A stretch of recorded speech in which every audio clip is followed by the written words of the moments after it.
Hola, ¿qué tal? Muy buenos días. Hola, amigas y amigos de AN Nuevo Siglo. Gracias por acompañarnos en una edición más de Platicando con Feli. Hoy miércoles 3 de junio del 2026, un espacio dedicado al crecimiento personal, la salud emocional y el bienestar integral.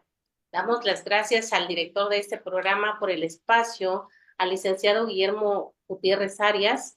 Gracias por compartirnos en este lugar. Hoy abordaremos un tema que toca la vida de todas las personas en algún momento: la pérdida, el duelo y la capacidad de salir adelante ante las adversidades. Por ello nos acompaña el día de hoy el doctor Julio César Agüero Navarro, con quien conversaremos sobre resiliencia y tanatología. Bienvenido, doctor. Gracias por estar con nosotros. Hola, muchísimas gracias, muy buenos días. Al contrario, muchas gracias por la invitación. Es un placer saludarte y saludar a todo tu público. Muchísimas gracias, doctor, y pues muy buenos días en este programa. El día de hoy iniciamos queremos saber qué es la tanatología. La tanatología.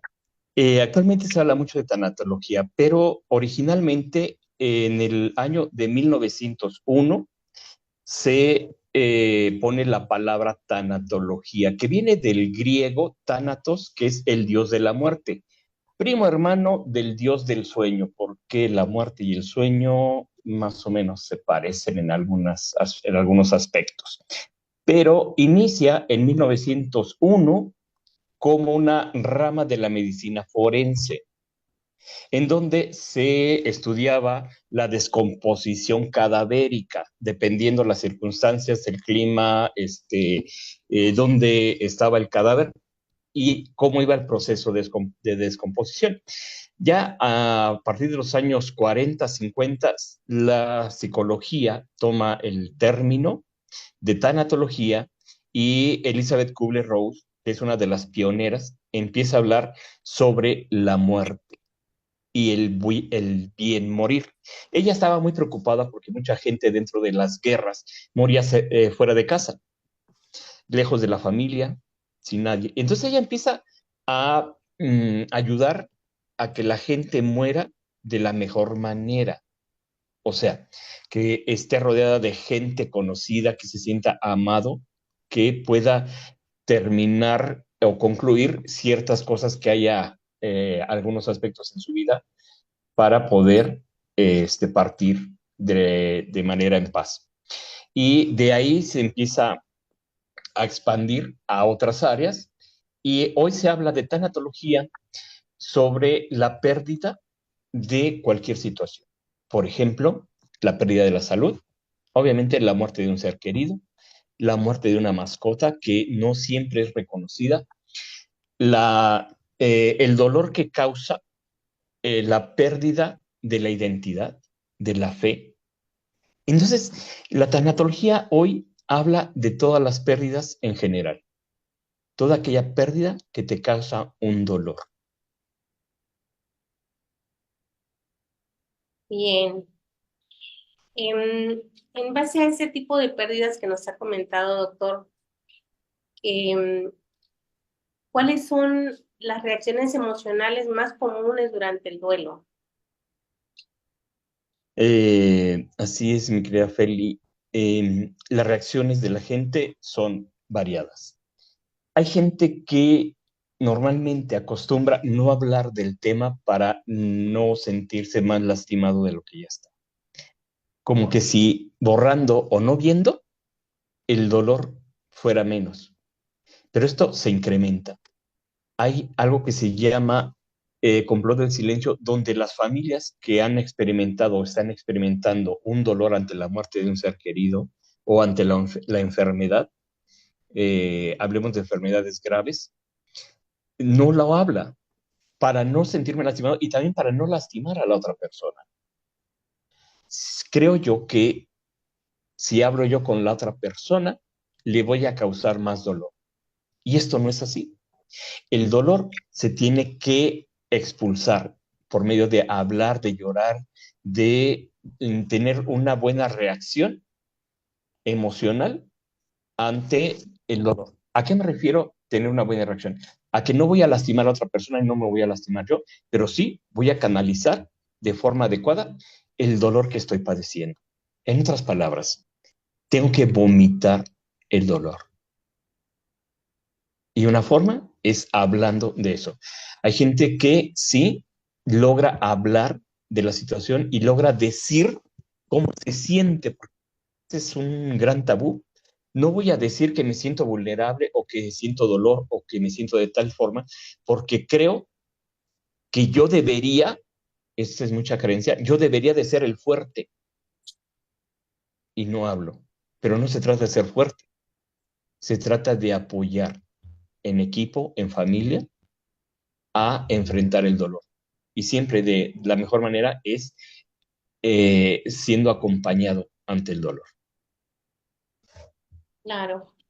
Es normal sentir enojo, tristeza o culpa después de una pérdida, doctor. Así es.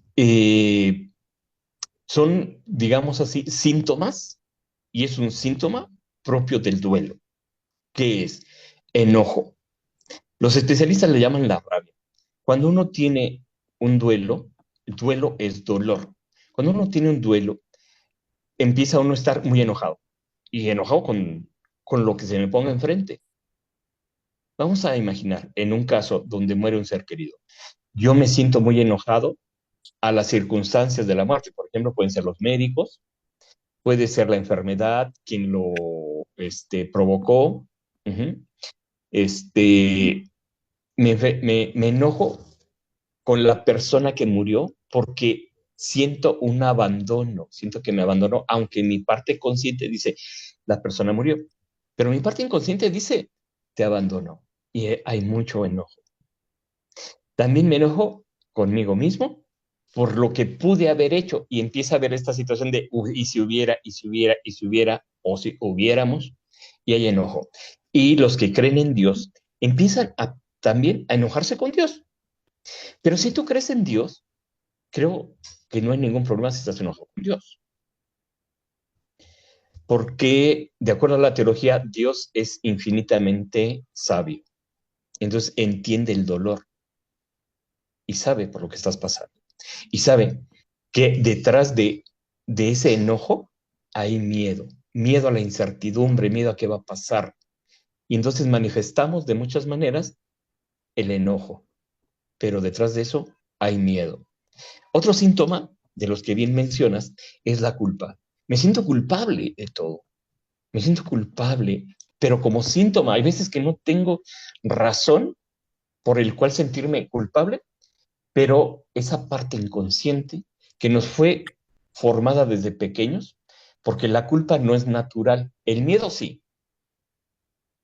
Cuando vemos una situación de miedo, tenemos el pánico y es una forma de defendernos, de actuar, pero la culpa no, esa no la infunden. Y entonces está tan arraigada en nuestra mente inconsciente que nos sentimos demasiado culpables. Y esto va a hacer que no podamos desarrollar bien un duelo, porque creo que sufriendo voy a limpiar la culpa que siento. Y es un mundo de emociones que van y vienen. Sentimiento de culpa, enojo, rabia, frustración, desesperación, incertidumbre. Y la incertidumbre es de las emociones más complicadas de poder enfrentar y resolver, porque es esa sensación de qué va a pasar, no tengo la respuesta y nuestro cerebro siempre quiere tener respuestas. ¿Cuánto tiempo puede durar un duelo, doctor? Híjole, es una pregunta muy personal, o sea, muy específica. El duelo depende de muchas circunstancias. Depende, si vamos a hablar de la muerte de un ser querido, depende el dolor. Yo digo esto, el dolor es proporcional al amor que dimos. Si yo amé mucho, el dolor va a ser mucho. Pero ¿en cuánto tiempo? Aquí hay una gran discusión entre los especialistas porque cuando se considera que el duelo ya está resuelto. Es difícil de determinarlo así. Para mí, yo creo que el duelo está resuelto, no cuando ya no lloras, no cuando ya no tienes dolor, porque eso no se quita, sino cuando el dolor no te incapacita para hacer lo que tienes que hacer. Creo que ahí ya es un duelo trabajado y superado. Pero eso no quita que de repente escuchas una canción, tienes un recuerdo, vas a un lugar y te llega la añoranza y puede ser que te salga una lágrima, que te sientas mal, que sientes ese dolor aquí en el pecho. Eso es normal y va a ser para toda tu vida. Pero no quiere decir que no hayas trabajado el duelo. Cuando te discapacita y no haces aquello que debes de hacer, entonces sí. ¿Cuánto tiempo tiene que durar? Eso depende de las personas, pero por lo menos un duelo es un año de dolor. El segundo es menos, el tercero y así poco a poco. ¿Por qué el primer año? Porque en el primer año son las primeras veces de todo. En este primer voy a vivir después de el fallecimiento de un ser querido. Empiezan fechas importantes, como por ejemplo mi cumpleaños, el cumpleaños de la persona que murió, los momentos festivos que a veces pasábamos, y fiestas que son a nivel regional o a nivel del lugar donde vivimos, por ejemplo, Día de Muertos, Navidad, Año Nuevo. Cada fecha importante va a doler mucho la primera vez. Va a doler mucho la primera vez que vaya a un lugar donde iba con la persona que ya no está. Entonces, las primeras veces de todo duele y duele mucho. Entonces, por lo menos es un año. No es verdad que al poco tiempo yo ya siento que superé, no, ya lo oculté, lo enmascaré o lo eché a esa mochila que llevo cargando y un día va a afectar física, emocionalmente, de tal modo que puedo yo llegar a enfermarme gravemente por no liberar esas emociones que traigo de cargo. Pero un año, por lo menos. Pero depende también el vínculo que teníamos con la persona. También depende de los recursos internos y externos que yo tengo para elaborar el duelo. Entonces son muchos factores, pero por lo menos un año. Depende el vínculo con la persona. Por ejemplo, no es lo mismo que murió mi abuela, que tenía 90 años y vivía en Estados Unidos hace 20, que murió mi abuela, que tenía 90 años y ella fue como mi madre. Depende del vínculo. Eso es muy personal. No hay alguien que te pueda decir, ya es tiempo de que lo superes. No, estoy trabajando en ello. Eso depende de cada quien. Pero por lo menos un año de mucho dolor. ¿Cuándo debemos de buscar ayuda profesional en este caso? Creo que mm, debe ser en todos los casos. Debemos de buscar ayuda profesional en cualquier situación, ¿sí? Porque eso de, yo puedo solo, yo no necesito, ¿qué vas a ver el psicólogo, el tanatólogo? ¿Qué vas a ver de lo que yo estoy viviendo? No. Ante cualquier situación, creo que debemos de pedir ayuda profesional. Igual como una enfermedad, ¿no? Estamos muy acostumbrados a que si me da una gripa, ya sé qué medicina tomar, pero lo mejor es ir con un profesional. Cuando tengo un dolor también es necesario acudir con un profesional. Y sobre todo, cuando tengo la necesidad de limpiar, de aliviar el dolor que estoy padeciendo. Pero desde mi punto de vista, siempre debemos de tener como parte de la canasta básica el apoyo, así sea la situación que estés viviendo, el apoyo de un profesional para que nos vaya guiando, orientando y nuestra vida sea lo mejor posible.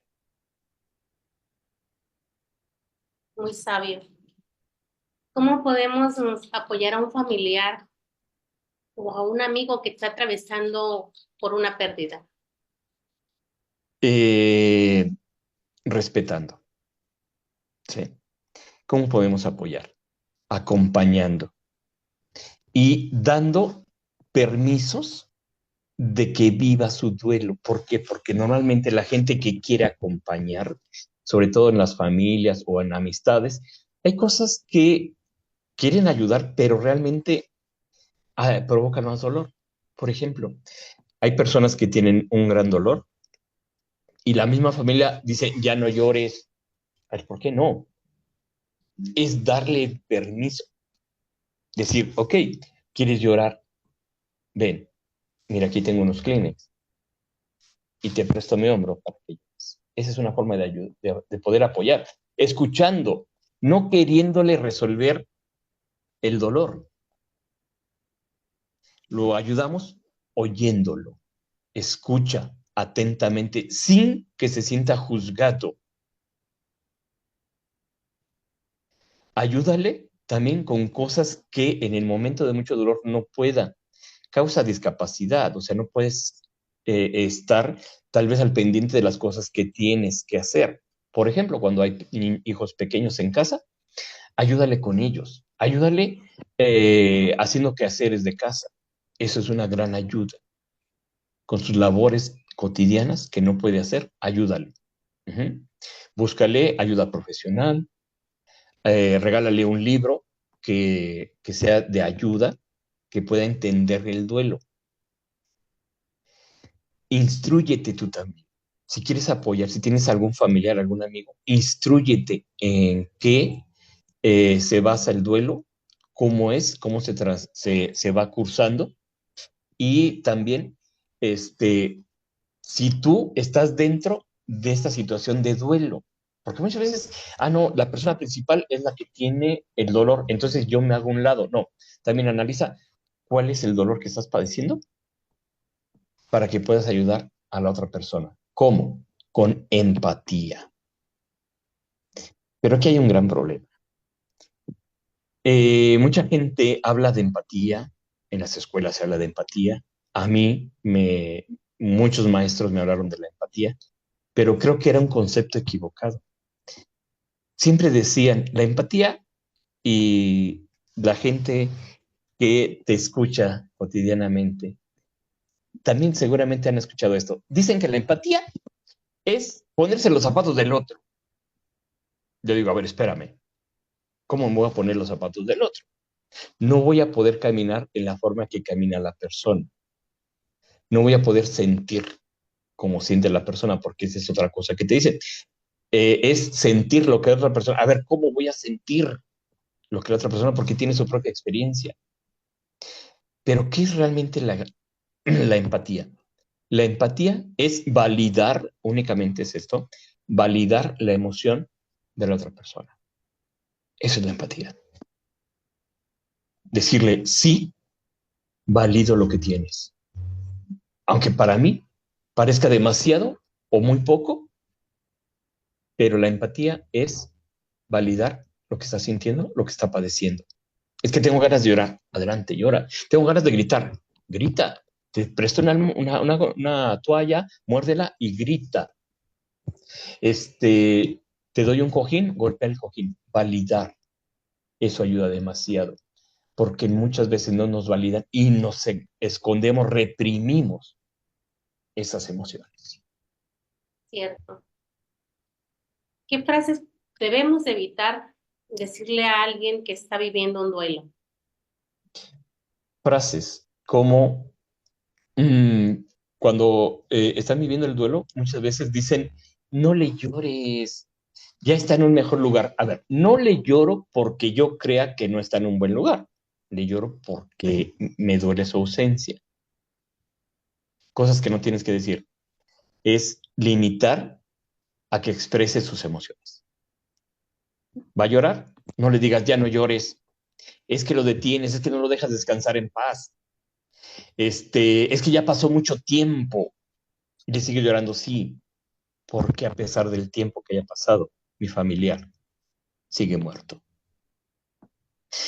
Y una de las peores, es échale ganas. Échale ganas, o sea, ¿cómo es echarle ganas? No sabes cuánto estoy echando ganas. Porque para mí, el que hoy cuando estoy con mucho dolor me levante, ya es echarle ganas. Quisiera quedarme acostado. El que hoy, por lo menos, coma la mitad de lo que debo de comer, es echarle ganas, porque no me da hambre. Que pueda dormirme, obligarme a dormirme un poquito más, eso es echarle ganas. El buscar ayuda es echarle ganas. ¿sí? Cosas que no debemos de hacer es quererle resolver.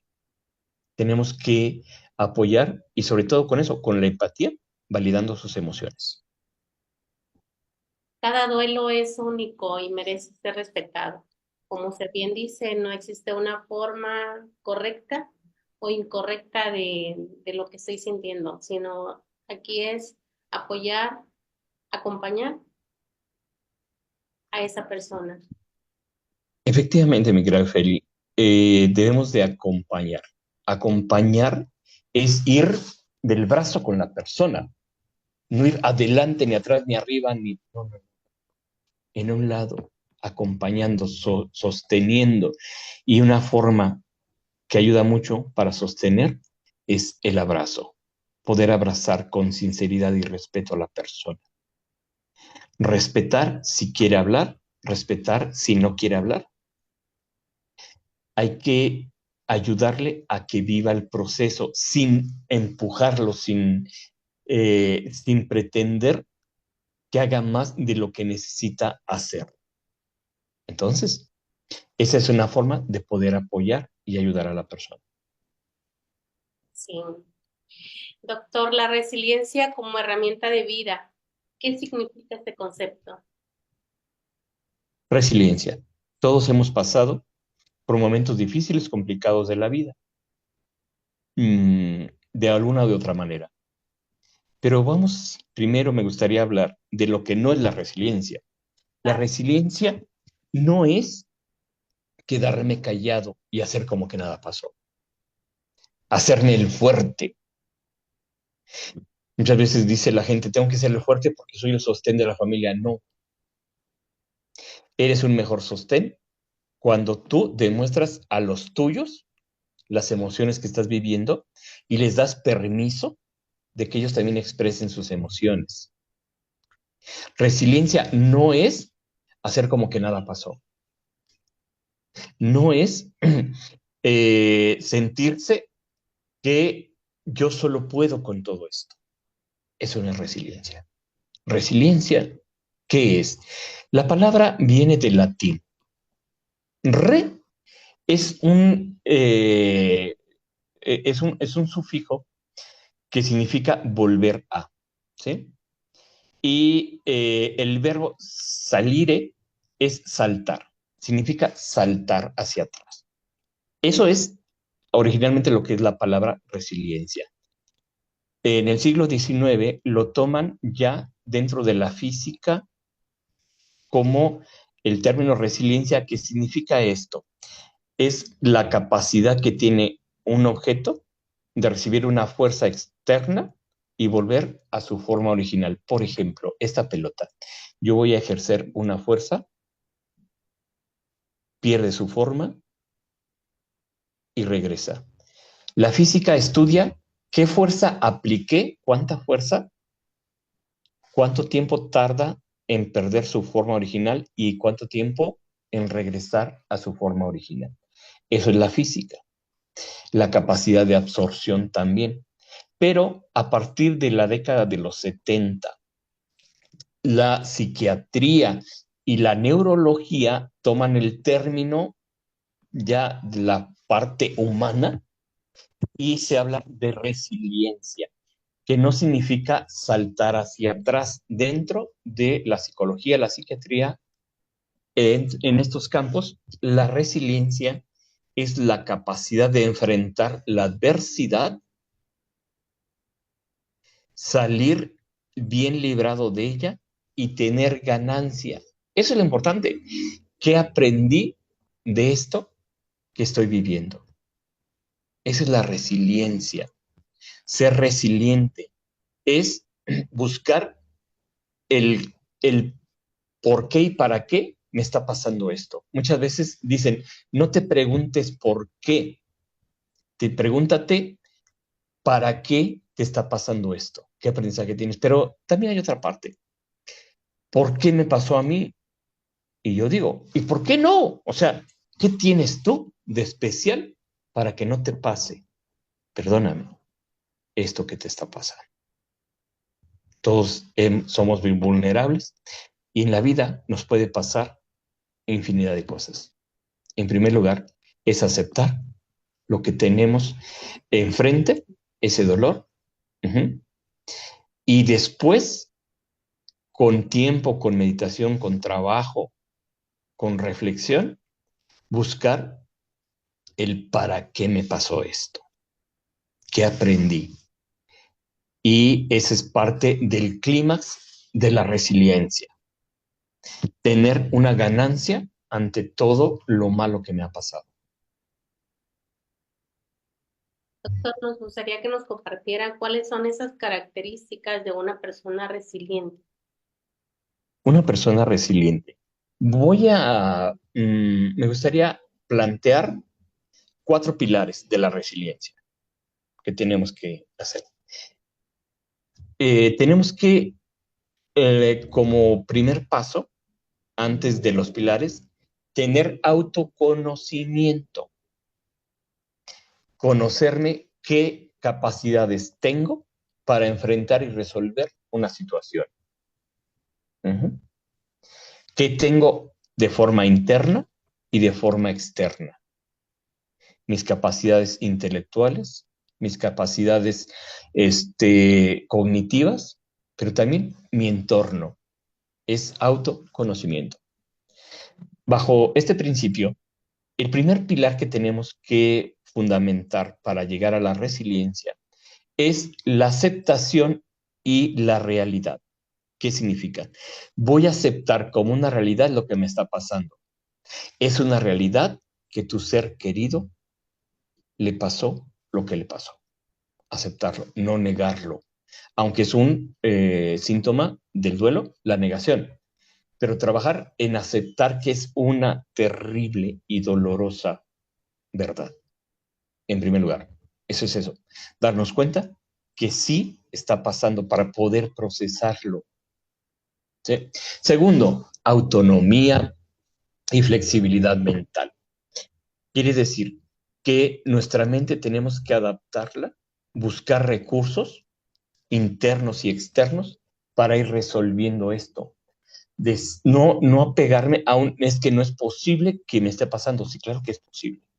Flexibilidad mental, la aceptación y decir, ok, ¿qué voy a hacer a partir de esto? No quedarme, como mucha gente se queda ante el dolor, pero también es común, te voy a poner un ejemplo. Una mamá muere su hijo joven, adulto, y el hijo todos los días después del trabajo llegaba a las 6 de la tarde. La señora no aceptó esto, ya había muerto el hijo. Todos los días a las 6 de la tarde sacaba una silla afuera de su casa a esperar a que su hija llegara. Y nunca llegó. Tenemos que aceptar. Tercer pilar, una red de apoyo. Buscar gente que realmente te entienda, que te ayude de forma empática, uh-huh, que busques quién sí te puede dar el apoyo necesario, lo que tú necesitas, que puede ser parte de la familia, y a la parte de la familia y amigos que no te ayudan, toma cierta distancia con ellos, para que no vayan obstruyendo tu buen caminar dentro del duelo. Busca información, libros, en internet dan mucha información, acude a cursos, talleres que se imparten ya en muchos lugares. Entonces, tienes que tener una red de apoyo, gente que ya haya vivido un duelo y que te pueda decir cómo lo ha vivido, que sepas tú qué es el duelo. Tenemos que informarnos, tenemos que saber qué vamos a vivir, cómo lo vamos a vivir y de acuerdo a mis recursos internos y externos, cómo lo voy a enfrentar para superarlo. Y el cuarto pilar, este, buscar el significado de esto que me pasó. Lo que yo decía hace rato, el para qué, pero como final. Sí vamos a preguntarnos por qué no, por qué a mí y por qué no. Uh-huh. Y al final, ¿para qué pasó esto? ¿Qué ganancia tengo? ¿Qué características debe tener una persona resiliente. Uno, aprender a manejar la inteligencia emocional. La inteligencia emocional abarca muchos aspectos, desde la creatividad, desde el autoconocimiento, que significa ver qué recursos tengo, conocerme las emociones, o sea, cómo me siento. Porque, por ejemplo, las emociones son demasiado abstractas. Y a veces que digo, es que estoy en depresión, pero ni siquiera sé lo que es la depresión. Tal vez estás en tristeza. Entonces, informarnos bien. Debe de tener y procurar inteligencia emocional. Tiene que aceptar la ayuda de los demás. Aceptar que no siempre se puede solo. Ser flexible de su mente, de su pensamiento y aceptar como, como una realidad esto que estás viviendo, por muy doloroso que sea. Doctor, este, tenemos todavía muchas más preguntas por realizar, sin embargo, se nos ha terminado el tiempo. Hay que comprometerlo para otro programa y continuar con ese tema para después ver tanatología y resiliencia, cómo resumirlo y poder apoyar a nuestro público, orientar a nuestro público y también muchas personas que a usted lo conocen. Sí, y creo que me gustaría en esa fase comprometerlo. Claro que sí. Muchas, Te- es para mí un placer poder estar nuevamente en tu programa y poder también compartir esta charla con todo tu público. muchísimas gracias, doctor. Para despedirnos, ¿algún mensaje para nuestro público? Un mensaje, vive plenamente. Y siempre yo termino cualquier charla, conferencia que doy con esto que ya es parte de la gente que me conoce, sabe que siempre lo digo. Son cosas importantes. Pórtate mal, cuídate bien, borra la evidencia, négalo todo y jamás te arrepientas. Pero déjame hacer una aclaración. Portarse mal significa voy a hacer lo que yo necesito hacer. No es hacer algo malo, sino hacer aquello que la gente muchas veces me prohíbe y yo sé que está bien hacerlo porque lo necesito, porque lo requiero o porque es un bien para mí y para los demás. Entonces, yo termino con esto. Pórtate mal, cuídate bien, borra la evidencia, negra todo y jamás te repitas de lo que sé. Julio, nos vemos en la próxima. Muchísimas gracias, doctor. Bueno, pues como bien nos dice el doctor, no podemos cambiar aquello que hemos perdido, pero sí podemos transformar la manera en la que seguimos adelante. Muchísimas gracias, doctor. Pues esto fue Platicando con Feli. Nos vemos el siguiente miércoles. Lo comprometemos, doctor. Hasta luego. Gracias. Un abrazo, gracias.